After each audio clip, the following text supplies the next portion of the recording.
1000 अश्वमेघ यज्ञ कर ले कोई और सैकड़ों वाजपेयी यज्ञ कर ले कोई, उसका पुण्य उतना नहीं है जितना हरि कथा का पुण्य है। आप हम ये श्लोक उच्चारण करेंगे। अश्वमेघ सहस्त्राणि, अश्वमेघ सहस्त्राणि, वाजपेय शतानि च, वाजपेय शतानि च, शुकशास्त्र कथायाश्च, शुकशास्त्र कथायाश्च, कलानाहन्ति षोडशं, कलानाहन्ति षोडशीम्। तो 1000 अश्वमेघ यज्ञ कर ले कोई, सैकड़ों वाजपेयी यज्ञ कर ले कोई, लेकिन भगवत कथा के आगे उनका प्रभाव 16वां हिस्सा भी नहीं है, ऐसा श्रीमद् भागवत में लिखा है। जब आप सत्संग करने के विचार से चलते हैं तो एक एक कदम, एक एक यज्ञ करने का फल आपका पैदा कर देता है।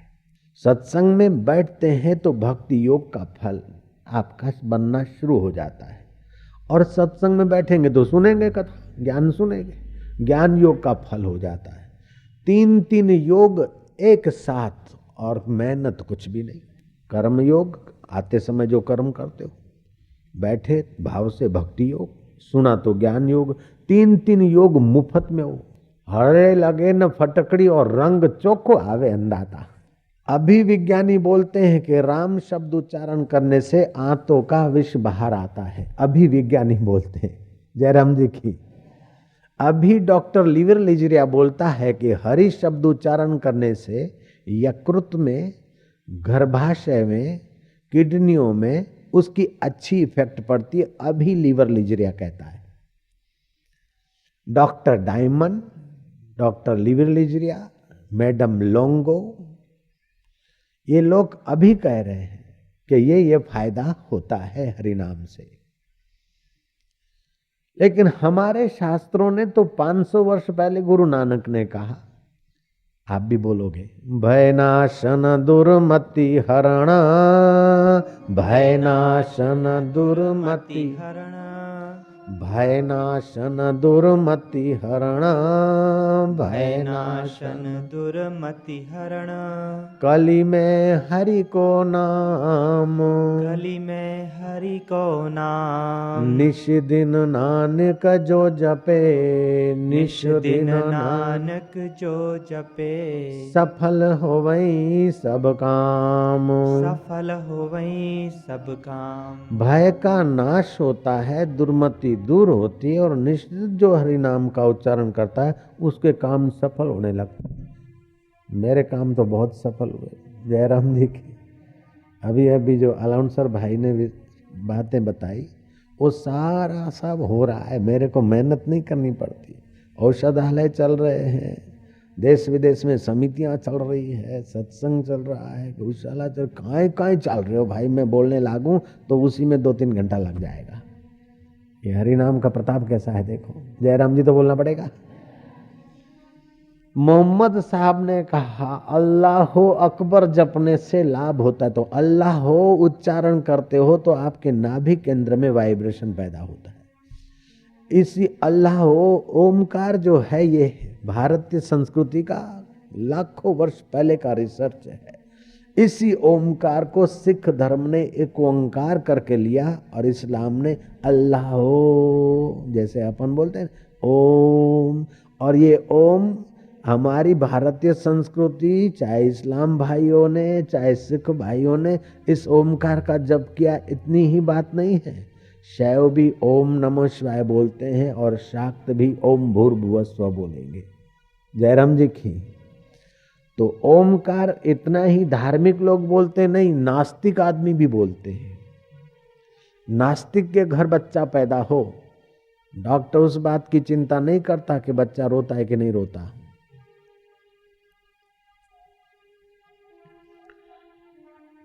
बच्चा गोरा है कि काला है, डॉक्टर इस बात की चिंता करता है कि बच्चे की चेतना पूरे शरीर में संचारित हुई कि नहीं हुई। अगर बच्चा चुपचाप जन्माए तो खतरा है, उसको टपली मारते, चुंडी लगाते, वो रोए ताकि उसकी चेतना सारे शरीर में फैल जाए, कोई अंग उसका अविकसित न रहे। जयराम जी की। तो वो बच्चा जब रोता है, चाहे डूंगरपुर के का बच्चा हो, चाहे अहमदाबाद में बच्चा जन्मा हो, चाहे अमेरिका में जन्मा हो, चाहे पाकिस्तान में जन्मा हो, चाहे चीन में जन्मा हो, चाहे किसी जाति का किसी धर्म का बच्चा जन्मा हो, उसकी पहली आवाज सुनोगे तो क्या बोलेगा? वाँ वाँ वाँ वाँ। और वो बच्चा जब बूढ़ा हो जाता है और हकीम डॉक्टर बोलते कि अब बस खुदा हाफिज भगवान रक्षक, चदरिया तान कर जब गुनगुनाता है तो क्या आवाज है उस बूढ़े का?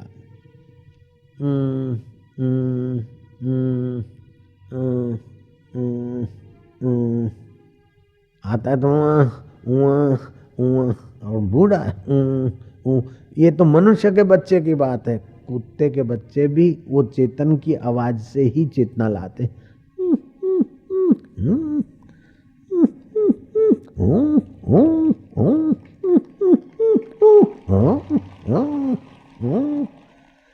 ये तुम्हारा चैतन्य आत्मदेव है, उसका स्वाभाविक ध्वनि ओमकार है। इस ओमकार को इस्लाम ने अल्लाह ये लिया लाभ, सिख धर्म ने एक ओंकार, लेकिन हिंदू धर्म ने तो हजारों वर्ष पहले, लाखों वर्ष पहले पा लिया था, खोज लिया था। इसलिए हमारे कोई भी दैवी कार्य में, शुभ कार्य में ओम गणानाम पति गुंगवाह निधिपति गुंगवाह, ओम यज्ञेन यज्ञमय जंत देवास्तानि धर्माणि प्रथमान्यासान्युन्देन नाकं महिमानं सचंद्र यत्र भुवे स्वाध्याय। ओम शांति जौर शांति अंतरिक्ष शांति आकाश शांति औषध। ओम वर कन्या कल्याणमस्तु। ओम शांति शांति दक्षिणा धरो कल्याण करो। ये हमारे पूजा पाठ में भी ओमकार का उच्चारण क्यों आया? इसका एक कारण है। हरि शब्द का उच्चारण या राम शब्द का उच्चारण क्यों करते हम? इसका एक बड़ा गहरा कारण है। साधारण लोग समझते हैं कि शरीर बल, मनोबल, बुद्धि बल और धन बल पर्याप्त है। लेकिन धन बल, बुद्धि बल, शरीर बल हो, फिर भी तुम प्राइम मिनिस्टर नहीं बन सकते हो। जयराम जी की। प्राइम मिनिस्टर बनना हो अथवा मुख्यमंत्री बनना हो अथवा नेता बनना हो, कोई भी, तो आपको इन बलों के साथ संगठन बल की जरूरत पड़ेगी। संगठन करने की आइडिया चाहिए। नगरपति जयराम जी बोलना पड़ेगा। तो इन बलों के बावजूद भी संगठन बल होगा, तब आपका बुद्धि बल, धन बल आदि से आप ज्यादा काम कर सकते, विकसित हो सकते। लेकिन संगठन बल है, उसके बावजूद भी एक बल और भी चाहिए। आप नेता बन गए, संगठन बल का उपयोग ठीक किया, लेकिन आपको अंदर की खुशी चाहिए, अंदर का आनंद चाहिए, अंदर का माधुर्य चाहिए। अगर नहीं मिलेगा माधुर्य तो उसकी टांग खींचो, उसको हवाला में फंसाओ, उसकी टांग खींचो, उसको उसमें फंसाओ, आप खुरापाती बने रहेंगे। जयराम जी बोलना पड़ेगा।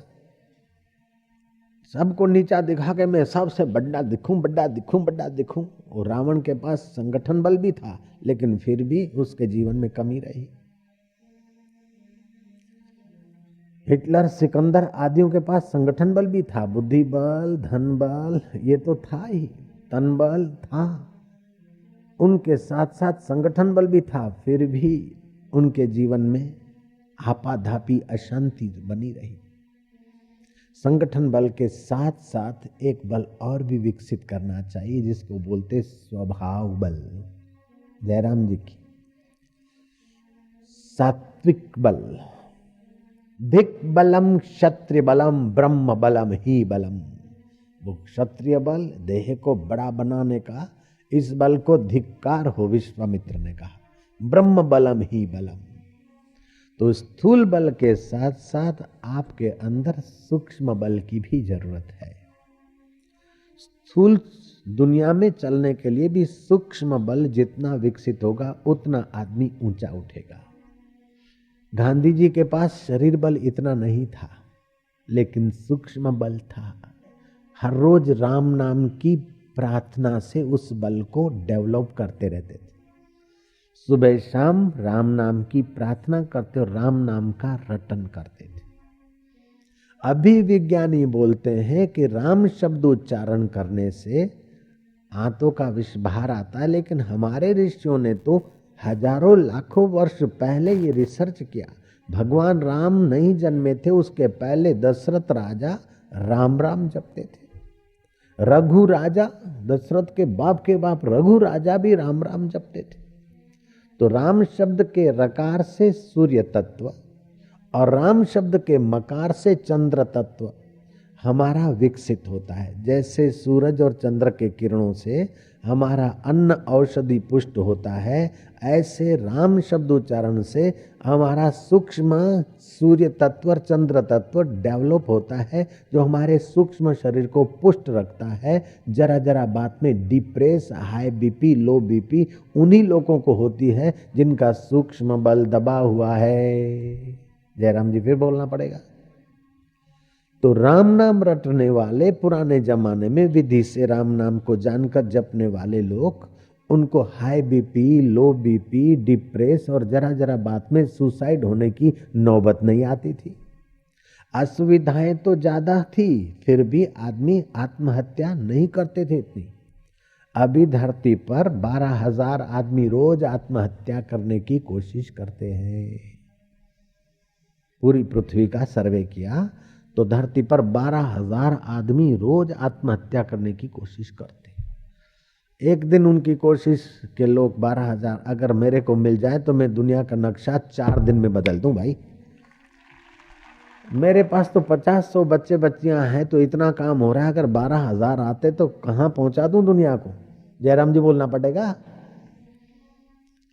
12,000 आदमी धरती पर रोज आत्महत्या करने की कोशिश करते हैं। उसमें 9 आदमी के बीच 1 आदमी सफल हो जाता है आत्महत्या करने में। बाकी 8 जब पानी में जंप मार बचाओ बचाओ या किनारे लग जाते या दवाई पी उल्टी कर लेते हैं। मरने को तो चाहते हैं, लेकिन फिर मरने का संकल्प तीव्र नहीं होता है, जीने की भी इच्छा जोर पकड़ती है। तो मरते मरते 8 आदमी बच जाते हैं, 9 में से 1 मर जाता है। लेकिन इस मौत के बाद भी आदमी दुखों से तो नहीं छूटता है, मर जाते हैं। दुर्बल मन के, कायर मन के, अति कायर मन होता है तो मरने का दृढ़ संकल्प करता है कि बस मर ले, अब कोई चारा नहीं। तो मरने का सोचना महाकायरता है मन की, नालायकी। अति नालायक मन हो तब आत्महत्या का सोचता है। जयराम जी बोलना पड़ेगा। लेकिन अति लायक मन हो तो अहम हत्या का सोचता है। अति नालायक मन हो तो सुसाइड सोचेगा, और अति लायक मन हो तो प्रभु में लीन होना सोचेगा। कोयला और हीरा एक ही वस्तु के 2 पहलू। कच्ची अवस्था, अपूर्ण अवस्था कोयला है और पूर्ण अवस्था मोती है। ऐसे ही जिसकी पूर्ण अवस्था होती है वो परमात्मा में मिलने के रास्ते चलता है, और जिसकी टूटी हुई अवस्था होती है वो आत्महत्या की तरफ चलता है। आप लोग हैं बीच के। जयराम जी फिर बोलना पड़ेगा। आप लोग हैं बीच के। अगर विघ्न बाधा आता और दूसरे लोग सुखी और सफल दिखते हैं और आप लोग तो कि यार क्या है, कोई सार नहीं, मर जाए, ऐसा भी आ सकता है मन में। एक आध बार तो आ ही जाता है जीवन में, 1-2 बार तो हर एक व्यक्ति को आ ही जाता है। ऐसा विश्लेषणकर्ताओं ने जाहिर किया। उसमें हम ब्रह्मवेता संतों को नहीं मानते। मनोवैज्ञानिकों की तराजू में ब्रह्मवेता को हम कभी नहीं तोल सकते, सच्चे संतों को नहीं तोल सकते। तो जब ऐसी वैसी परिस्थिति आती है तो आदमी हल्का सोच लेता है, लेकिन जब सत्संग मिल जाता है या ऊंची अवस्था वालों का संग मिल जाता है या ऊंचे ऊंचे भगवान का नाम या अल्लाह की बंदगी मिल जाती है, तो महावीर के कान में खीले घुस ठोकने वालों ने ठोके, और मोहम्मद का जीवन भर विरोध करने वालों ने किया, बुद्ध का निंदा करने वालों ने की, और मीरा को जहर देने वालों ने जहर दिया। लेकिन आत्महत्या मीरा ने कभी नहीं सोची और कभी नहीं की, और महावीर ने भी कभी नहीं की, मोहम्मद ने भी कभी नहीं की। तो मन की ऊंचाई हर परिस्थिति में जूझते हुए अपनी मंजिल तय करना, ये मन की ऊंचाई। और मंजिल भी 2 प्रकार की। एक तो ऐहिक मंजिलें, समझो मुझे डॉक्टर बनना है, मुझे नेता बनना है, मुझे फलाना बनना है, उसमें भी आपका दृढ़ संकल्प काम करता है, पुरुषार्थ। और दूसरी आत्मिक मंजिल, परमात्मा को पाने की मंजिल, उसमें भी आपकी दृढ़ता चाहिए। तो ये दृढ़ता क्रिएट करने के लिए अंतर आत्मा की शक्ति चाहिए। अभी विज्ञानियों ने प्रयोग किया 100 ऑपरेशन पर, 50 ऑपरेशन सचमुच में किए और 50 ऑपरेशन खाली ऑपरेशन थिएटर में ले गए उसको, और ऊपर की चमड़ी की परत जरा सा ऑपरेशन करके काटी और फिर टाँके मार दी। मरीज को ये महसूस हो जाए कि हमारा ऑपरेशन हुआ है, और डॉक्टर बोलते तुम्हारा ऑपरेशन बहुत बढ़िया हुआ है, टाँके भी लगे हुए और ऑपरेशन 100% सक्सेस है। हालांकि ऑपरेशन किया नहीं है, केवल चीरा मार दिया है। तो 50 आदमी का केवल चीरा मारकर ऑपरेशन का एहसास कराने का प्रयोग किया और 50 आदमी के ऑपरेशन किए, और 100 के 100 रिजल्ट ऐसे ही आए कि जिनके ऑपरेशन हो गए सचमुच में उनका रिजल्ट, और जिनके दिखावटी ऑपरेशन हुए रिजल्ट दोनों का एक। 2-3 ऑपरेशन वाले विफल गए, 2-3 दिखावटे वाले विफल गए, बाकी सब सक्सेस।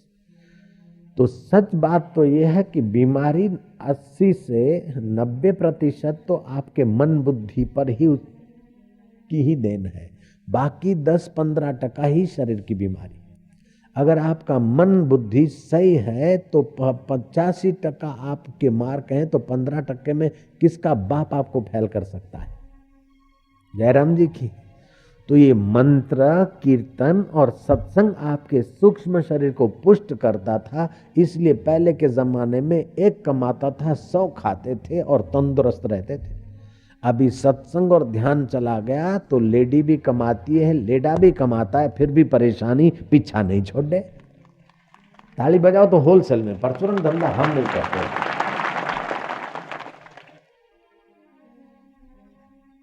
तो सत्संग किस लिए करते हैं? हम सत्संग करें या भगवान का नाम ले तो भगवान का भला होगा क्या? हम सत्संग करेंगे तो भगवान का कल्याण करेंगे? नहीं, सत्संग के द्वारा हमारे विचार उन्नत होते, भगवान नाम से हमारा अंतर मन उन्नत होता है। तो ऐहिक जगत में सफलता और आध्यात्मिक जगत में सफलता, दोनों सफलताओं की कुंजी का नाम है सत्संग। जो लोग बोलते कि ये तो धार्मिक लोग हुए फिर भी गरीब हुए, विवेक स्वामी रामतीर्थ से पूछा कि हिंदुस्तानी इतने धार्मिक हैं फिर भी गरीबी क्यों? बोले धार्मिक होने के कारण गरीबी नहीं है, अपितु धर्म के सिद्धांत को नहीं समझते हैं और मध्यकालीन विलासिता होने के कारण परदेसी लोग हमारा माल नोच के चले गए, इसलिए गरीबी है। नहीं तो वो जमाना था कि भारत के सपूत सोने के बर्तन में भोजन करते थे।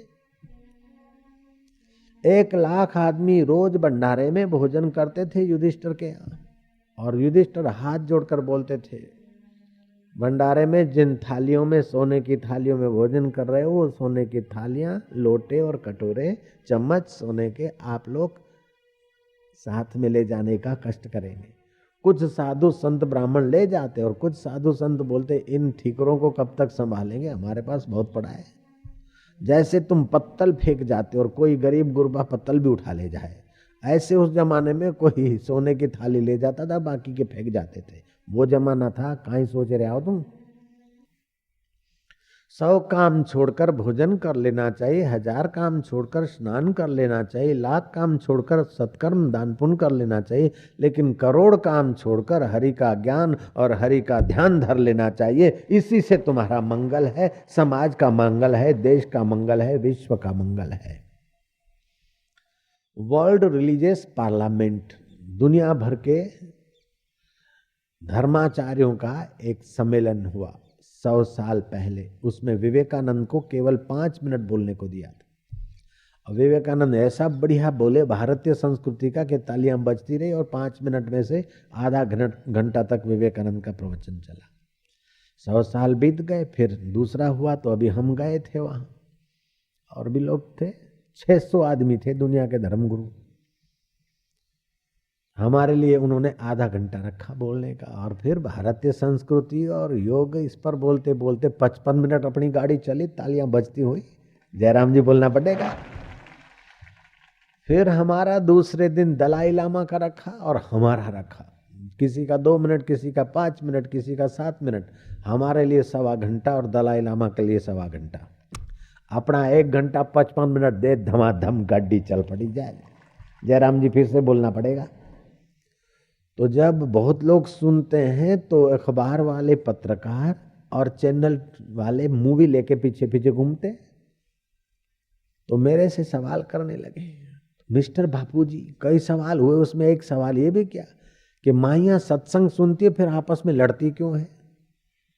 मानो सत्संग कोई लड़ना सिखाता है, लेकिन उनको टेढ़ा सवाल पूछने की ट्रेनिंग भी होती है पत्रकारों को। तो उन्होंने पूछा कि माइयां सत्संग सुनती है फिर लड़ती क्यों है? मैंने कहा सही बात तो ये कि जो महीने में 20 बार लड़ती है वो सत्संग में 15 बार हो जाएगी, फिर 10 बार, 5 बार, 8 बार, 2 बार, फिर तो 2 महीने में 1 बार लड़ेगी, लेकिन पहले जैसी अंदर में जलेगी नहीं। सत्संग तो तपन मिटाता है। लेकिन उन्होंने टेढ़ा सवाल पूछा कि माइयां सत्संग सुनती है फिर आपस में लड़ती क्यों है? मैं क्या, जिस देश की माइयां सत्संग नहीं सुनती वो कमबख्त आपस में रह भी नहीं सकती सासू बहू। हमारे देश की माइयां बेचारी साथ में तो रहती है। माइयां तुम्हारी वकालत करके आया हूं, मेरे को लड्डू खिलाना, मन से खिलाना, सचमुच मत लाना, मैं नहीं कहा था, मन से खिला देना लड्डू, तुम्हारी मैं सराह करके आया वहां परदेश में। हमारे देश की माइयां सत्संग सुनती है, भले कभी लड़ती है लेकिन सासू बहू साथ में तो रहवे, दिरानी जेठानी साथ में तो रहवे, ननंद भाभी साथ में तो रहवे। और परदेश की तो माया साथ में ही नहीं रहवे, बीड़ी फूके। हमारी बाइयां तो बीड़ी तो नहीं फूके बापड़ी, जयराम जी बोलना पड़े। अब फूके तो एक आधी कहीं फूकती हो, ये तो नहीं फूके, सत्संगी तो नहीं फूके, फूकोगे बीड़ी? वहां तो डांस करे, जो सत्संग नहीं सुनती है वो चिकन खाती है, डांस करती है, दारू पीती है। जो लोग सत्संग नहीं सुनते वो एड्स के शिकार हो जाते। जो लोग सत्संग नहीं सुनते ऐसे लोग, 2 करोड़ लोग स्नायु रोग से पीड़ित होकर अमेरिका में पड़े हैं। और 20 लाख कन्याएं तो उम्र होने के पहले ही उनकी इज्जत लूटी जाती है। और 10 लाख लड़के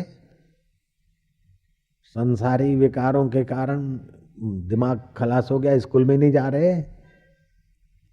हर 6 सेकंड में एक बलात्कार होता है, हर 10 सेकंड में एक डकैती होती है, सेंधमारी, हर 16 सेकंड में एक कार चोरी हो जाती है, और हर 100 शादियों में 65 शादियां तलाक में बदल जाती है।